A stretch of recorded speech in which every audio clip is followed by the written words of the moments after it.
Hello, everybody. Welcome back to the School on a Boat podcast. You could probably already hear dogs barking in the background. And also, I look really interesting because I'm using natural lighting for once. I'm not filming at 3 in the morning for once. Hi, guys. Welcome back. I know it's been a while. It's been like over a month. I don't like taking breaks from the podcast because it's a fun thing to do. I have a lot of fun doing it. However, I had probably the busiest month of my entire life this past month, and I just didn't have the time to do literally anything else than the tasks that I was required to do, which was, attend college and move out. If it wasn't obvious, I'm in my new place. We're still really, working out the bugs of this living arrangement, living situation. This room is a bit echoey, I can already tell. I think I want to get some foam padding to, kind of dead noise it a bit. My neighbor has a dog that barks. I don't know if it's picking up on the microphone. I really hope it isn't.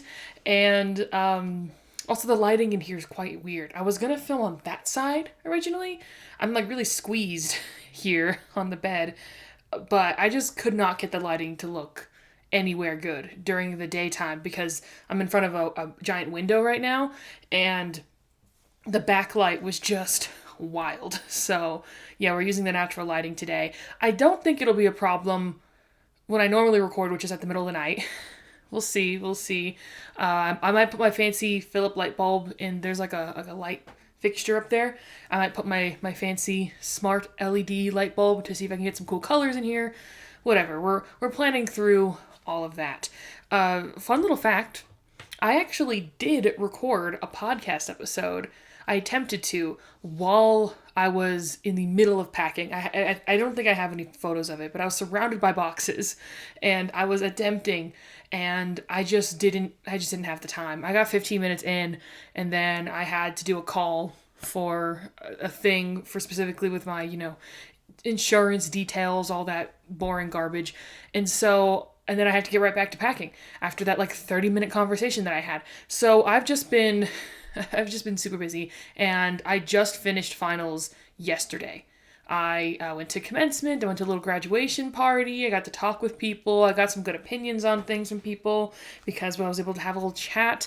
I love talking with people in my real life about the random garbage that I do on here because, the specific topics that is, because I like hearing people whose brains haven't been cooked by Disney Channel. I like hearing their thoughts and opinions on things, just to get an outsider normie perspective, So new things, because there's so many new things that have happened since I've last recorded. I got my notebooks. I think I mentioned in my previous episode I wanted to get notebooks for my videos and for the podcast, and now I finally have them. The brand I got these from is a German brand. I don't know if I can pronounce it right. I deeply apologize for being American. Leuchtturm, 1917. I don't know, but they're like this nice kind of moleskin style, smaller little notebooks. It came with a 2-pack, so this one's my podcasting one. I wrote it on here. It had these little labeling stickers as well, which is pretty cool. And then I have a different one that's for my videos. And I struggled like crazy when I was trying to buy these because previously I was using random butcher paper to write on that was loose and I didn't have organized. And so that's why I bought the notebooks in the first place. And I ended up getting them lined. Here, let me open to a random page. You can see I have them lined. I don't know if it's just being washed out by the sun or not. But I got it lined, and I'm still on the fence about whether I like it lined or not. Just because I didn't realize that I think what I liked about the other paper, I think I have a scrap one here. Yeah, I do. But I didn't realize what I liked about this paper was that it was not lined. So this is the paper I've been using, just Civil War era brown paper that I've been writing on. And I think I didn't realize it, but I think I did like having just no lines. And they had an option for no lines. And part of me wonders if I should have just gotten that one. I don't know. Oh, and then the other thing is that the pages are a little see-through. They're a little sheer, so at least when I've written in pen, which is what I normally do, I wrote today's notes. Here they are. I've already started filling this up, and you can basically see all of it on the other side. I already started next week's episode. Spoiler alert, you didn't see that. So let's get into my random thoughts, which are quite long. Well, I have a lot of them because, again, it's been so long. So I will eventually get around to doing all of them. Some of them are a bit outdated already, though, because, again, it's been a while. The first one I wrote this down before season 3 of Euphoria came out, and it is now already like almost halfway through airing, I think. But my first random thought was I'm not excited for Euphoria season 3. I'm just not. I have no interest or desire to watch any of it. Part of me wonders if I should make like an anatomy of a sitcom podcast episode where I kind of have a little lighthearted chat about why the sitcom formula works and why abandoning, and I guess I mean specifically like a season a year, 24 episodes a season kind of like structure, once a week, release. You get more than a couple weeks to work on an episode, and then you shoot it all into question. Like that whole older style of making a television show. I would love to make an episode on why I think that structure, while it does have its problems, and it's people have faced a lot of problems with the like traditional media conglomerates and how they create shows. At the end of the day, it's like, do we have it much better? Do we like the fact that season 3 of Euphoria is coming out like 7 years after the first season aired? Like, it represented something when it came out, and that moment is done. It's gone now. Sure, maybe it could, try and memorialize it in some way, but clearly the show was not interested in doing that. So I'm not interested in the show. And this has happened with basically every single streaming show that I've gotten into, like show that has been made by a streaming service. There have been some shows that like are well known for being on streaming, like Breaking Bad, but those are made by like AMC and stuff like that, which is a traditional network. That whole era of the golden age of television, very little of those shows are streaming service shows, and if they are, did they end well? Did people like how they ended? I don't think so. And technically Euphoria isn't even a streaming service show when you think about it. Since it's on HBO, it still does its weekly releases in a similar way to like Game of Thrones. Like I've always thought of a show like Game of Thrones as being more of a streaming service show. So that's another like whole other angle of it that I'd like to talk about. So maybe I'll make a podcast episode about it. Maybe if there's interest to hear me yap about these things, I've already gone on my bullshit about it. But I've been joking in the past that I want to make a video about Euphoria, and I think I was eternally more interested in that before I saw the direction they were taking season 3 in. And yeah, I couldn't help but just be eternally bored by the concept of basically all of these like streaming era TV shows and how they're panning out. I never finished Stranger Things. I never finished Umbrella Academy. I never finished Sex Education. Those are all Netflix examples. And since I'm the person who talks about these old-ass sitcoms, maybe you'll want to hear my thoughts on it. I don't know. My next random thought is... this one's so stupid. It's a little silly. It is, I hate the term piggybacking or to circle back. I really do. It's not a good time, y'all. I can't stand these phrases, and maybe it's just because I'm an English major, if that wasn't the most obvious thing in the entire world based on my entire existence, and I'm going to graduate in a year. And what I realized is that I've basically never interacted with like business major students or like people in the sciences in general or like social work. I've pretty much mainly had classes, at least in person, because I transferred to an in-person university a while ago, but I started with all of like my prerequisites isolated in my home by myself. And so the moments where I probably would be having to mingle with people who are like not in my major was all done by myself. So once I actually started being in in-person classes, it was fully separate, just fully separate from everyone else, because I was taking like purely just English classes for English majors. But this semester I decided to take an intro to poetry class. I think I talked about this already. I think I complained about this class already. It was a really great class. I learned a lot because I'm not a poetry person. I'm definitely more of a literature and literary analysis person. So it was nice to do poetry analysis for the first time and attempt to write some. Don't ask me how that went, but that class, the people who are in that class, it's like a 101 class basically. So I was, thrown into the trenches without even realizing it with all of these like children, essentially these freshly 18-year-old kids. And I didn't realize how common the term piggybacking is. Or what was the other one? To circle back. Like someone would say an opinion on one of the poems, which is cool. And then another person would be like, to piggyback off of that. And I'm like, just say, I agree with you because, and then keep, I don't know, it just feels so like alien and unnatural. Maybe it is more common in like business Zoom meetings or Slack, conversations. I don't know. I'm not around in that space. We're a lot more chill and casual with each other when we talk to each other. Maybe it's a formal thing. When I like an opinion, someone says like, "Oh fuck yeah," and I like start ranting at them. That's how we usually like talk in class with each other when we agree with something that someone said. So I don't like the term piggybacking or to circle back, and I wish it wasn't as common as it is. That's one of my random thoughts. And then I have another one. I thought I would do 3 because, we're here when in Rome, right? And that is, I've become a breakfast for dinner person. I never thought this day would arrive. I used to be weirded out by breakfast for dinner. Occasionally, I'd think it'd be like a little funny or like, oh, maybe once every few years you consider like, oh, let's, make bacon and eggs or whatever. But the past few days, like in the past like 2 weeks, I've at least like once a week, basically, like once a week, I've had breakfast for dinner.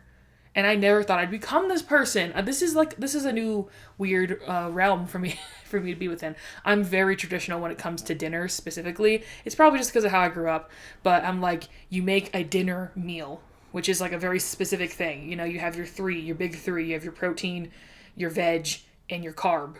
And then you have an overly sugary, overly cold drink. Your meal's too hot because you just threw it off the platter. Threw it off the stove onto your platter, and then you have a crispy Coke fresh from the fridge. And so your mouth is hot and savory, and then you drink the cold beverage that is super sugary.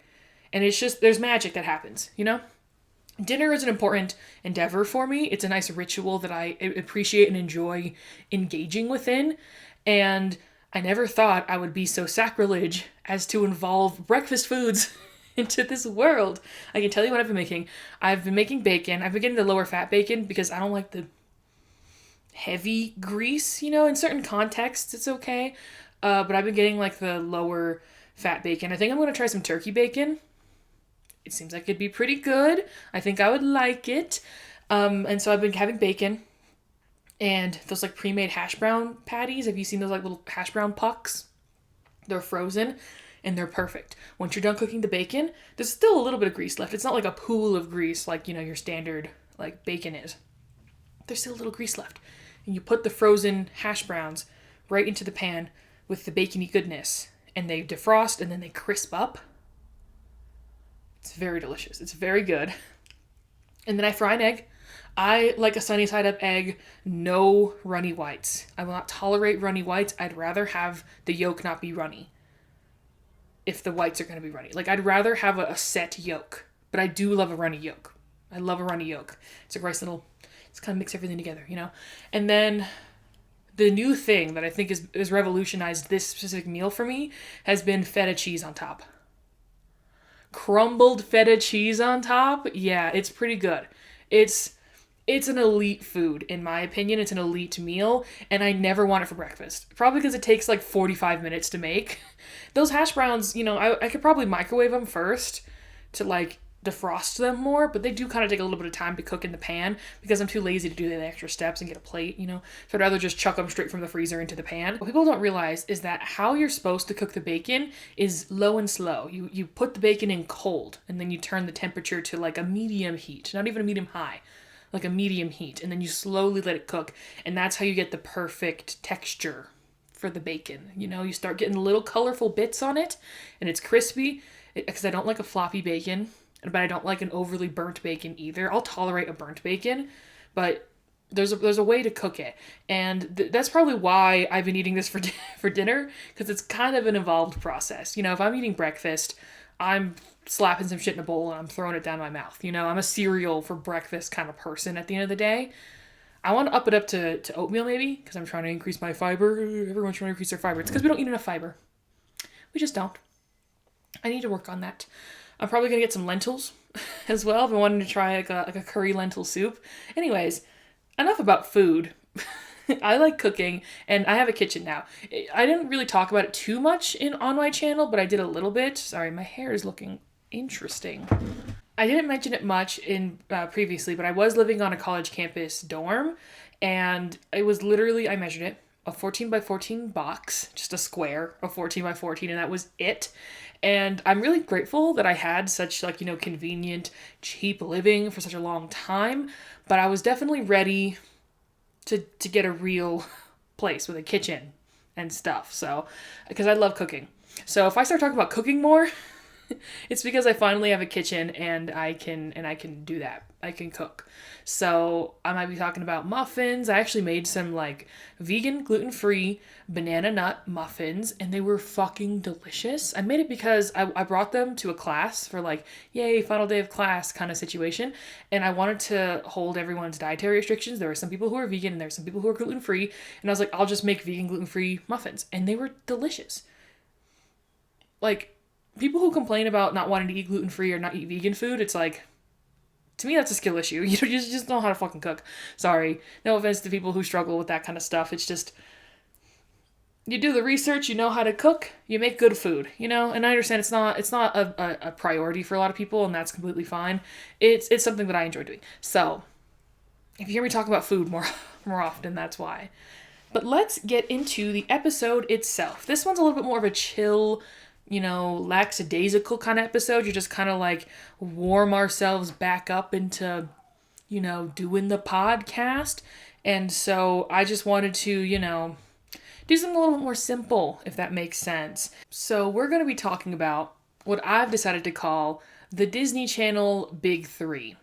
Now, this is a little silly. This is a silly concept and idea, but I just specifically really wanted to talk about the really famous people who were made famous by Disney Channel, because it's possible that Disney can still continue to do so. I've been seeing Freya Sky has been doing pretty good with her music. She got a song to chart, really low on the Billboard charts, but still chart nonetheless, which is, a feat unto itself for somebody who's managed by Hollywood Records. Listen, we'll get to it. And I wanted to talk about the different eras, the popular stars of different eras, if that makes sense. Because I feel like there are right now at least 3 distinct chunks of Disney Channel culture. And maybe we'll be entering a 4th one soon.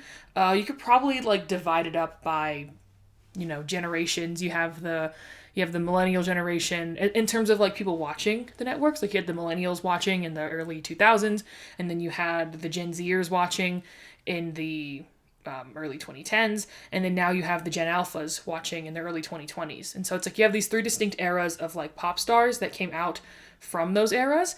And I want to talk about the middle era because, bias or not, as a Gen Zer who grew up watching Disney Channel in the 2000s and 2010s, bias aside, I think it is possible to do so. Okay, bias aside, that era in terms of sheer numbers was the most popular era, and it's not the big Disney Channel 3 that I'm going to be talking about, and we're focusing specifically on the women.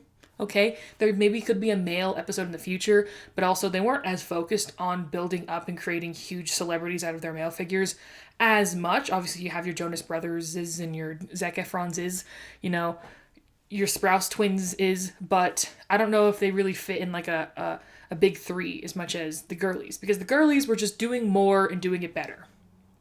I said what I said. In terms of also specifically being a triple threat, Zac Efron never made it as a singer, even though he did in fact sing for the network. Someone I'm not going to spoil the list quite yet, but the people we have on the list here, they made it as singers and actors.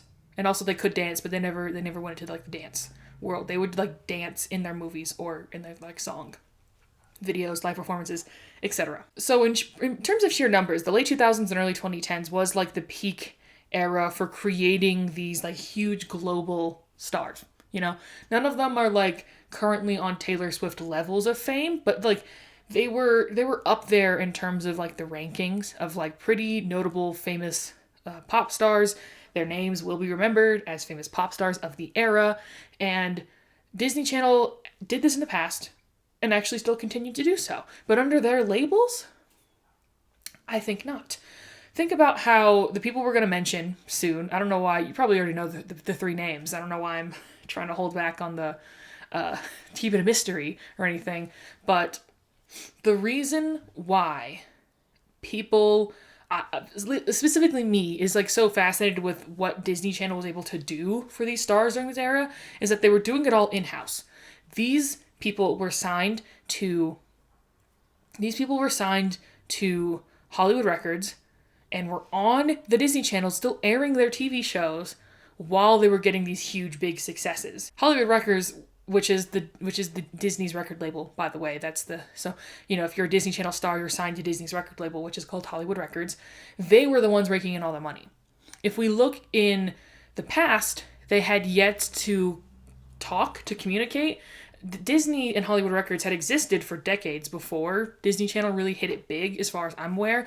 Like, they were most well known for buying Queen's discography, as far as I'm aware, if I remember correctly, like back in the 90s? Listen, I'd have to look it up, actually.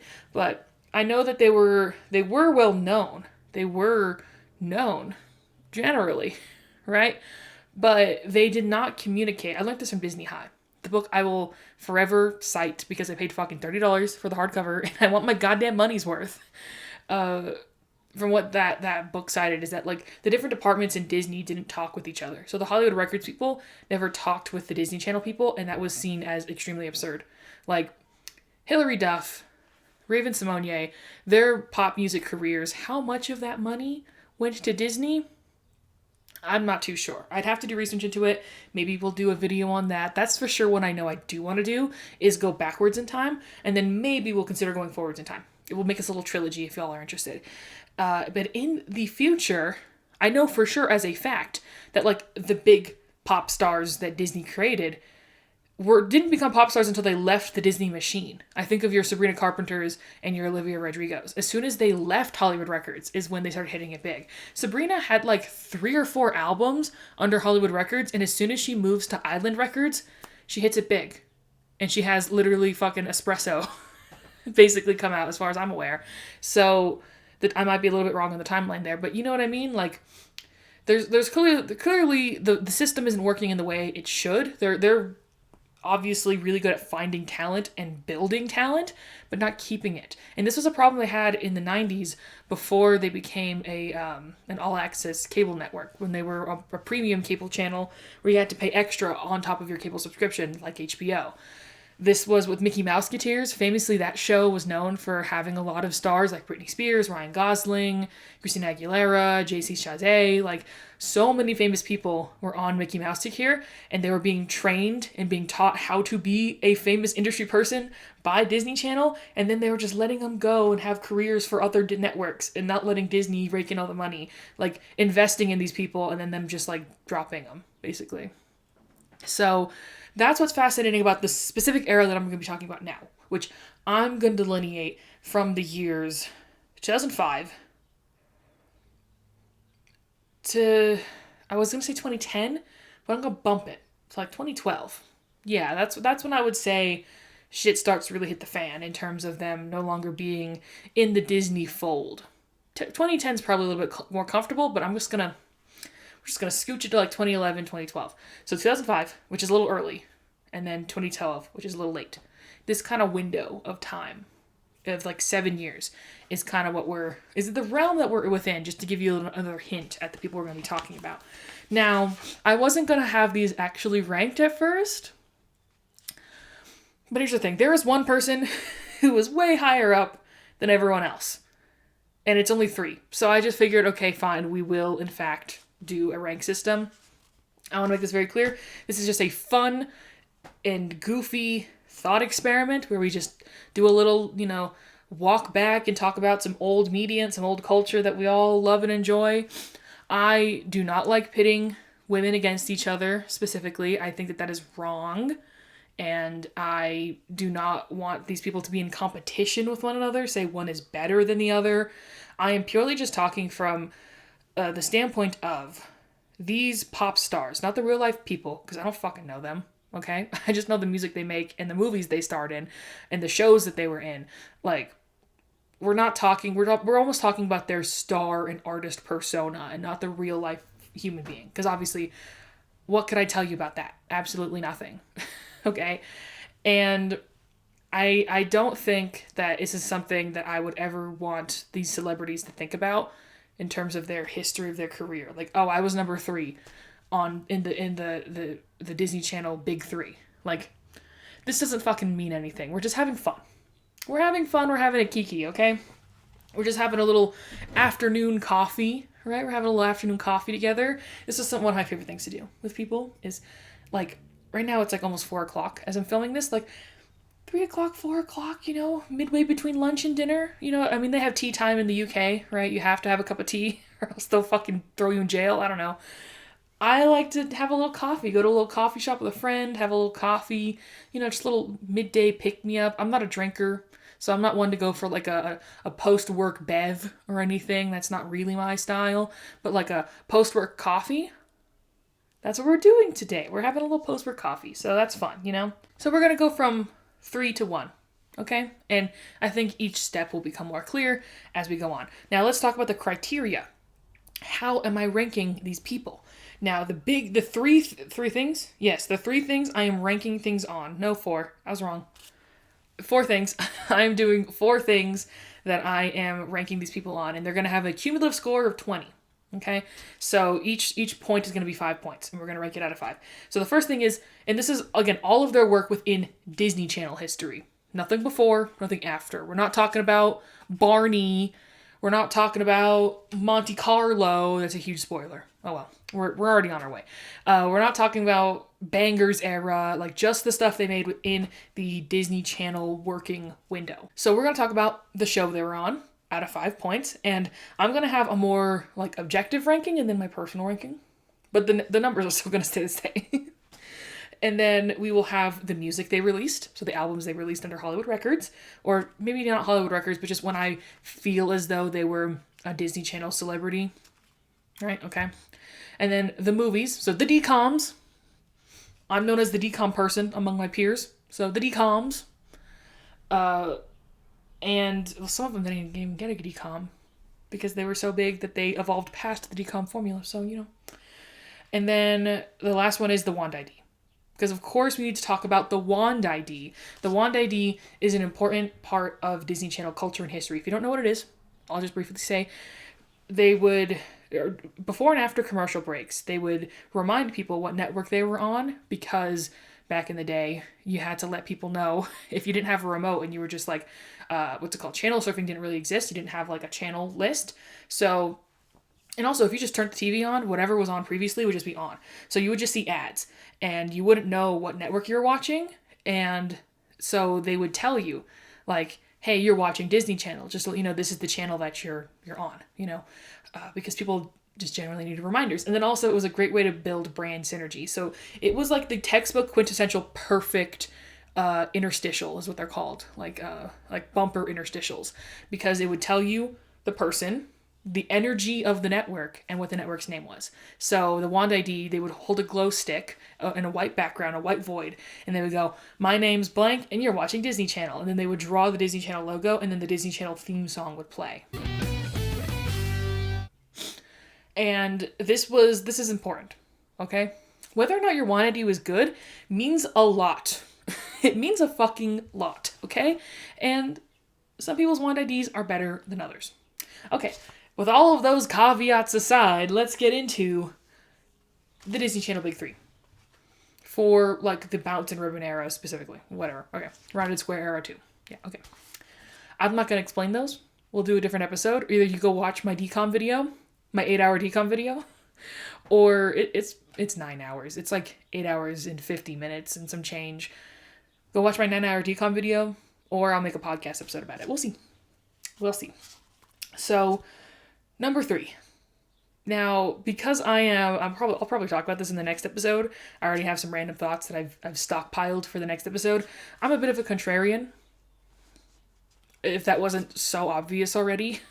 So my favorite out of these 3 is the person who's at number 3. And this person is Demi Lovato. Now, Demi Lovato deserves to be considered one of the top 3 Disney Channel stars of this era.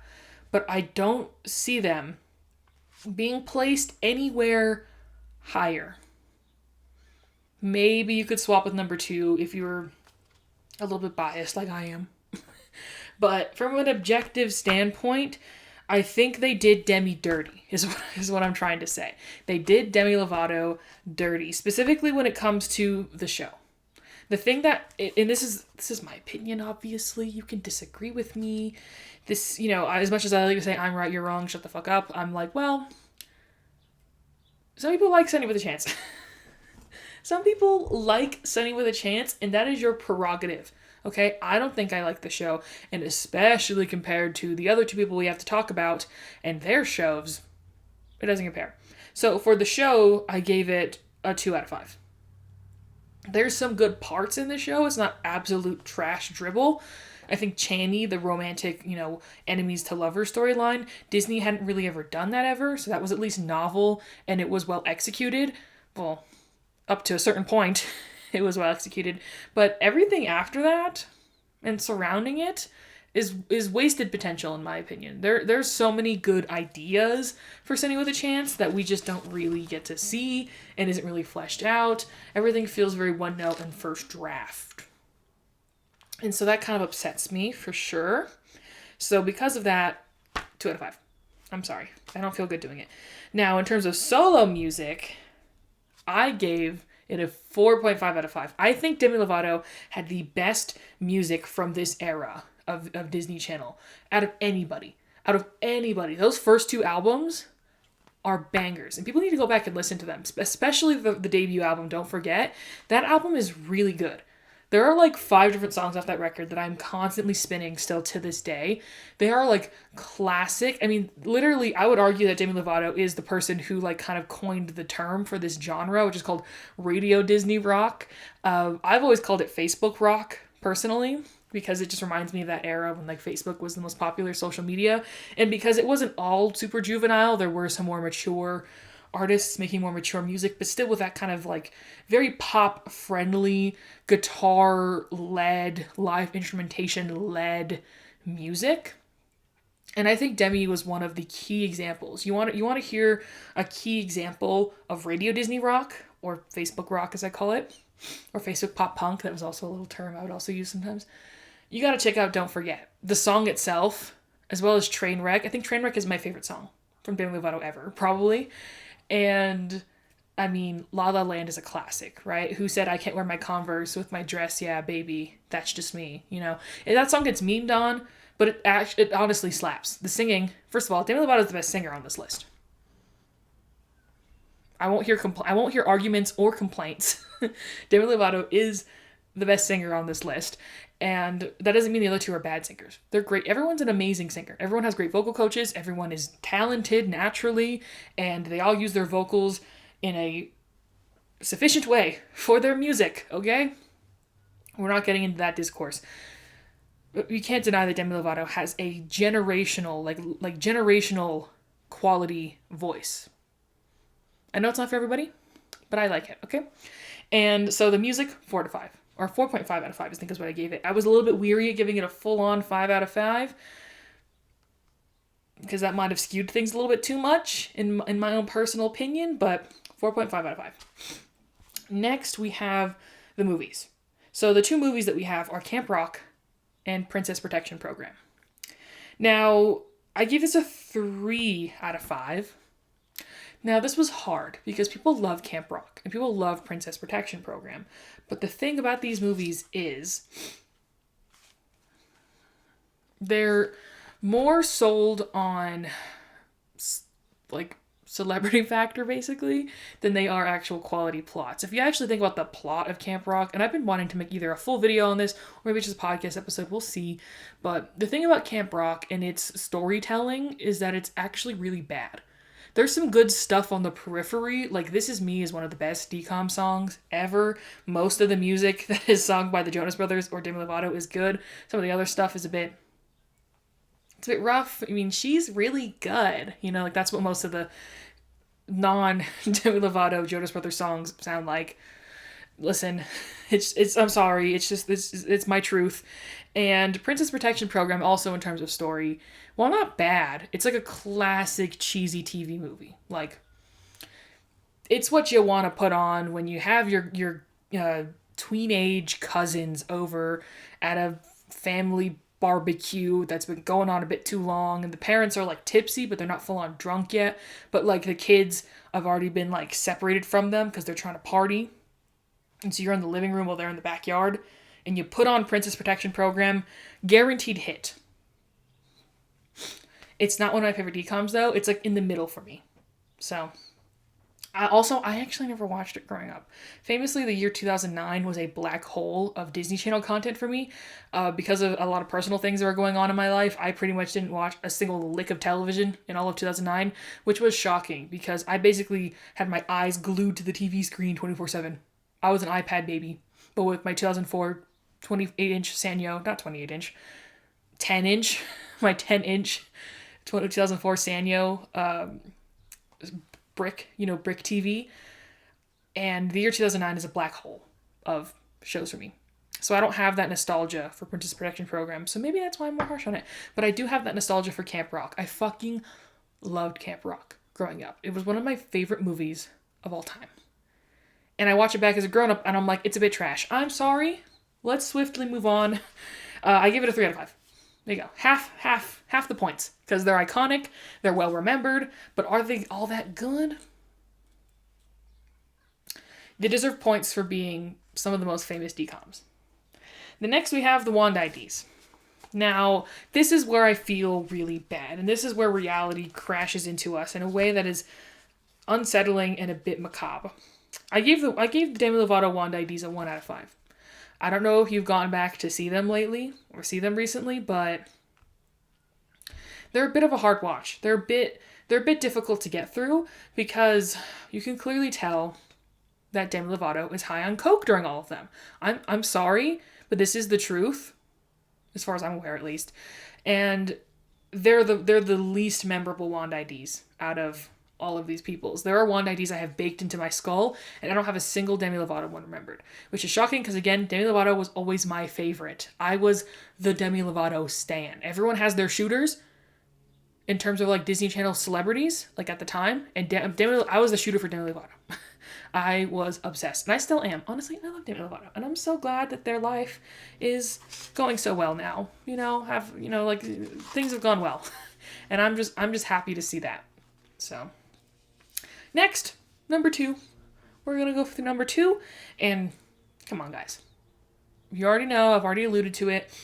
It's Selena Gomez. Now, especially at the time, Demi Lovato and Selena Gomez were seen as like 2 little peas in a pod. I mean, they had a whole movie on this marketing that they were like the bestest of friends.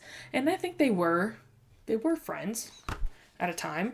But when you become co-workers especially, you just naturally drift apart. I think it's so weird the energy people have around like, what happened to them? Oh, did they beef? Oh, it's like, are you friends with anybody that you knew when you were 10 or whatever? Maybe, and I kind of am. I have some friends from when I was in 6th grade still, but like, only like 2, maybe 3. Like, it's not as common as people think it is. And just because it was so publicized, people made a big deal out of it. Like, I don't fucking care. So that's my stance on that. In terms of the show, we have Wizards of Waverly Place. 5 out of 5. Listen, it is just in terms of like entertainment, quality, in terms of storytelling and character storytelling, at least early on in the show, it's way up there. Yeah, sure, the lore is fucked. The lore is fucked. I've been wanting to make a funny, irreverent video where I try and break down all of the Wizards lore. Maybe one day. I have some dusty scripts from like 2023, already like fucking 3 years ago, when I made that Max Russo video. That would be, because the idea was it wasn't supposed to be the Max Russo video. It was supposed to be the Wizards of Waverly Place video. And that was just supposed to be a section of the video. And then it became 50 minutes long. And so I made it its own thing. And then I just never went further and deeper on the other parts of it. I had a whole thing on Stevie. That might get folded into a lore video one day. I'd have to rewatch it. It's already been a while since I watched all of Wizards. It was when I was on vacation, like 3 or 4 vacations ago, and I don't go on vacation that often. So, there you go. Yeah, Wizards is just the best show. Alex Russo is one of the most infamous, I think, sitcom characters of all time, not even just on Disney Channel. Like, there is something so iconic about Alex Russo specifically as a character, and Selena Gomez played that character. I think if there was any proof that she was going to like really make it as an actor more than anything else, it should have been her performance on Wizards, because there is something so key to her performance to making that show work. Because like I said, the lore is fucked. So you have to not be invested in the world building and the plot, and instead be invested in the characters. And her and David Henry do a really good job of being like the core of the show. And they shafted Max, but again, I talked about that for 15 minutes on YouTube already, so go check that out. And so to the solo music, we're clearly only talking about Selena Gomez and The Scene, right? Apparently, I learned that that she wanted the band just to be called The Scene, and Disney Channel was like, no, your name needs to be on it because we're trying to sell you. You're the product. We don't care about your creative integrity, that you want to be in a band. Like Paramore, I think she was heavily inspired by Hayley Williams. Who isn't? Yeah, no one's raising their hand, right? Everyone is inspired by Hayley Williams. She's an icon. So they wanted to be The Scene, but Disney Channel wouldn't let it, so it was Selena Gomez in The Scene. So we're only talking about that music. Banger tracks. Selena Gomez in The Scene is a soft spot in my heart. The only thing is that they don't have the most clean track record. Their track record is a little bit wonky in a sense, in terms of like... they mostly have a lot of good songs. It's not the quality of the songs. It's just the, what's it called? The cohesiveness from album to album. Because you have classic songs like Falling Down, Tell Me Something I Don't Know. And then you have Love You Like a Love Song. All great songs. But in terms of sound, there's not a lot of cohesiveness there. That When the Sun Goes Down album, the final Selena Gomez in the Scene album, is very electronic in a way that I feel like didn't really mesh with what the vibe of the band was. So because of that, I gave it a 3 out of 10, maybe, or out of 5, I mean. If I've been saying out of 10, I'm sorry. It's all been out of 5. I gave it a 3 out of 5. I could see a world where it's higher, actually. I could have put it higher, but... no, I'm going to leave it at 3. Listen, I love Selena Gomez in The Scene. The music is so good. It's so good, okay? So... don't come for me there. Also, in terms of impact, I would say Selena Gomez in The Scene and Demi Lovato are quite equal in terms of chart success, sales, numbers. So that's why I laid back on the quality to etching them out. And so then for movies, we have Princess Protection Program and Wizards of Waverly Place, the movie. Now, Wizards of Waverly Place, the movie, is one of the best DCOMs ever. And like I said, Princess Protection Program is a middle range DCOM for me. So because of that, I gave it a 4 out of 5. I wanted to give it a 5 out of 5 because Wizards, the movie, is just that good, but it didn't feel too justified, so it got a 4 out of 5. But I still think that Selena Gomez has one of the best movie track records. Other stars do not have good movie track records. The Disney Channel did them fucking dirty. Like Taj Mowry, the brother of the Mowry twins. If you didn't know they had a younger brother, they do. And he has two of the worst DCOMs. They made him the lead star in. How dare you, Disney? Hounded and The Poof Point. Evil work. I wanted to see him in an actual good DCOM. We never did.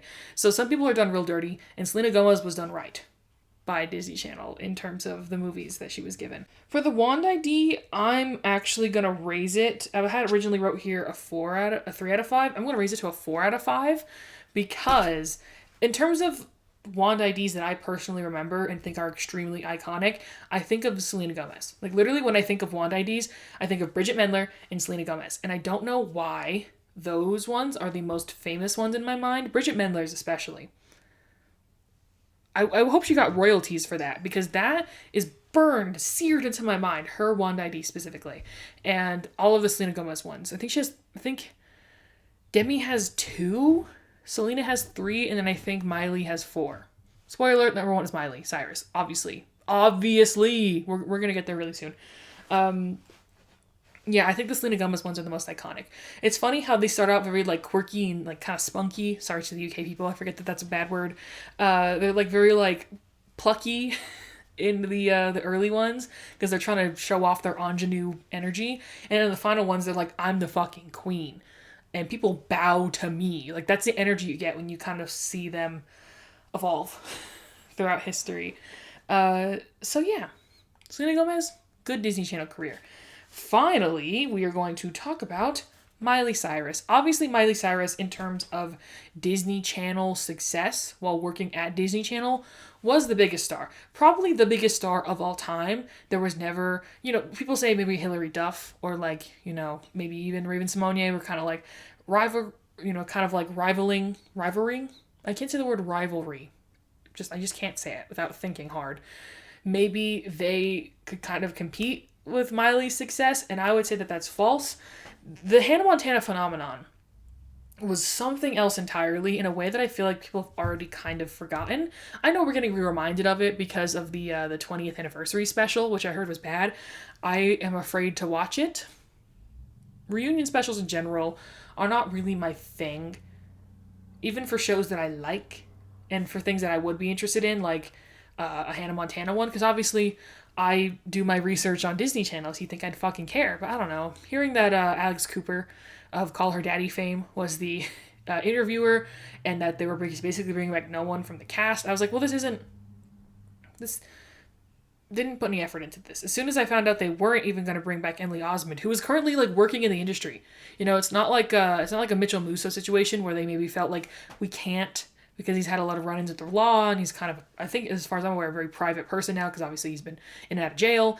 It's like Emily Osmond is on TV right now, and you're not going to bring her in for the special. Like, that started her TV career, as far as I'm aware. Maybe she was on some, like, a Law and Order SVU episode beforehand, but, like, that is what started her TV career, and she's still currently successful in the TV world. She's been the lead in, like, 5 different classic shows, like Young and Hungry. She was in Young Sheldon, which is really popular. People actually really like it, okay? And now the spin-off show for her character that she played in Young Sheldon. So that rant aside, that has nothing to do with what we're doing today. Let's talk about the shows. We obviously have Hannah Montana. Listen, do I think Hannah Montana as a show is actually good? Not really. Listen, it doesn't hold up on a rewatch, okay? The jokes are only partially there. It's not, I'm so sorry everybody, this is not one of my favorite sitcoms. It was not, there's a reason why I haven't made a video about it, because I don't have anything interesting to say about it, because it's just kind of somewhat bad. Just like a little bit bad, but not bad enough, like Sunday with a Chance, to make a whole thing on it, but not good enough, like Wizards, to where I have so much to say that I've haven't even scratched the surface yet in a video. It's a nothing burger. I am so sorry. But the fact that it was probably one of the biggest shows of that whole era, of like the whole 2000s, means that it gets a 4 out of 5. I can't in good faith give it a 5 out of 5 because I don't like the show, but it is so important and popular. You kind of can't talk about Disney Channel without talking about Miley Cyrus and Hannah Montana. Okay. So, next, and you see how I don't even like the show, and I'm still offended with how they did it for the anniversary special? You see how that is? You see how that works? Next, we have the solo music. Now, I give the solo music a 4 out of 5, because we're also considering the Hannah Montana music. Hannah Montana and Miley Cyrus music, bangers. Bangers all around, and I'm not talking about the album bangers, because that's after, obviously. But meet Miley, meet Hannah. First of all, working these children like racehorses, like, this is insane. The fact that your debut was like a double length album, wow. And then Miley Records in tandem with Hannah Records, something else. Miley Cyrus is a stronger person than me to have to go through all of that pain and strife with the Disney Channel and with her father and everything, and to come back on the other side like happy about it all. True legend. Therapy really does work, doesn't it? Anyways, the music's really good. There's so many classics. I can list like 10 different classic Miley Cyrus and Hannah Montana songs. I'm not going to, but I do have a Disney Channel playlist that I can link in the description. There's plenty of Demi, plenty of Selena, plenty of Miley, as well as a bunch of other stuff. It's my decom playlist where it has like all of the songs I noticed and liked and listening to as I went through the entire decom watch through. So like songs that were on the soundtrack, in movies, like not by Disney Channel stars. Like for some reason, there's a lot of fastball and like doves in these DComs. And if you don't know who those artists are, they're like indie darlings.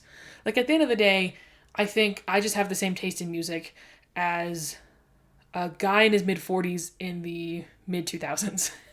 Because those are the people working on these DComs and picking these songs for these soundtracks, and they fucking slap. But anyways, and then also like, stars and stuff, me going back into their discographies as I was going through the DCOM list. I'll link that playlist in the description below and at the end of the video. I will do that. It's on Spotify. I don't use Spotify, but I have it on Spotify, so I'll put that out for everybody. And so yeah, Miley Cyrus definitely has some of the best music. Definitely 100% for sure. And then in terms of the movies, where am I? Here we go. Now, Hannah Montana as a character exceeded so much popularity that it didn't even get a DCOM. It got a theatrical release. Okay? This is why I understand why people say that Hilary Duff is a rival in terms of like who is the biggest, like number one out of any era, any time period. I could see Hilary coming for Miley's neck because the same thing happened with Lizzie McGuire. The Lizzie McGuire movie, right, was theatrically released. And the Hannah Montana movie was theatrically released. So because of that, it does get a 5 out of 5. Listen, the movie's okay. It's just okay. It's not High School Musical 3 levels of quality in terms of like, here's the budget that we got. But like, we got to remember Hip Hop Hoedown, cultural reset. I think it was Todd in the Shadows that said that like, would we have Lil Nas X if we didn't have Hip Hop Hoedown? Which is a funny thing to think about. I remember when that movie came out, I was in school, so there was like a school talent show. And, we were young enough to where they let everyone in. Anyone who auditioned got in, right? And I think like 4 people, a good amount of people did Hip Hop Hoedown for their, like they performed the Hip Hop Hoedown like dance from the movie in the song. And because they just let everyone in, like multiple people auditioned with it and multiple people got to do that for the talent show. It was that and like Taylor Swift. It was like, I think it was, this must have been years earlier because it was her debut album. I think like 5 people performed our song at my school talent show when I was a kid. I think, y'all, I just had a horrible brain blast. I think I performed This Is Me from the Camp Rock soundtrack at my school talent show when I was a kid. I haven't thought about that in years. Anyways, it's a fucking good song. Talk about a banger. The whole movie's almost worth it because of that song. So yeah, movies 5 out of 5. Classic. And then in terms of Wand IDs, I give it a 5 out of 5. Listen, like I said, the Selena Gomez ones definitely are good. They're definitely good and the ones I remember the most. But in terms of like iconic Wand ID, I think Hilary Duff, I think Miley Cyrus. This is the blueprint for what everyone's trying to do, is what they were able to do with Miley Cyrus. They were always just trying to recreate that. And were they ever successful with it? I couldn't tell you. I think the answer is no. But the Wand IDs, absolute cinema. Absolute cinema, those Wand IDs were. They're so damn good. So now let's round up all the final numbers, okay? For Demi Lovato, we have 11 out of 20. And that just feels wrong. That feels evil. That feels dirty. Is it 11? Yeah, we got 11 out of 20. That's just nasty work there. I apologize, okay? And for Selena Gomez, we have 15 out of 20. Pretty respectable. I think that is decently respectable. The thing about Demi Lovato is that it's almost a failing grade. It's like you just barely squeaked in terms of my criteria, of course. If we were being biased, then Demi Lovato would probably be number 1. And then it'd be Selena Gomez, and then it would be Miley Cyrus, just because those were my 2 faves at the time, were Selena Gomez and Miley Cyrus, but it's neither here nor there. The childhood nostalgia is neither here nor there. We're trying to be as objective as possible. Somewhat. Anyways. So, yeah. Demi Lovato, 10.5 out of 20. Selena Gomez, 15 out of 20. Miley Cyrus, 18 out of 20? Yes, 18 out of 20. That's almost an A+. That's an A something. So, of course, she's the winner. Round of applause for Miley Cyrus. Really deserves it. And you know what? I'm glad that Miley has just followed it. All of these people after their career have just followed their most interesting directions because they've basically been allowed to do whatever they want with their careers. Like, I've loved most of Demi Lovato's music, and I think Selena Gomez is a great actress. I'm glad that she's been doing so well in the acting world. And I also really like Miley's music. I think there's some really good stuff in there that people maybe don't appreciate as much just because she's so willing to just do whatever the fuck she wants. Something with Demi. Demi does whatever the fuck they want in terms of just like moving into rock music and then moving out of it. And, you know, Miley Cyrus even the same to a degree. Just like following whatever creative vision and path they want to without caring about necessarily like if everyone's going to fuck with it and it's going to be number one hit. Because they're at that point in their careers now where they don't need to bother about that. They have their core fan base with them who will ride or die with them, you know? So anyways, this was just a fun thought experiment. Don't take it too seriously, okay? Everyone's great, everyone's amazing, everyone's wonderful, and my camera's gonna die. So I'm gonna leave y'all with that, and I'll see you guys soon. I promise we'll get back to our everyday regular programming. And maybe even a bit more. I don't know, we'll see. We'll see. I'm in a more comfortable state right now, so I can, you know, do stuff a little bit better. So anyways, thank you so much for listening and for watching, and I will see you guys next time. Probably with an actual Sweet Life on Deck video. Podcast episode. We'll see. Okay. Bye.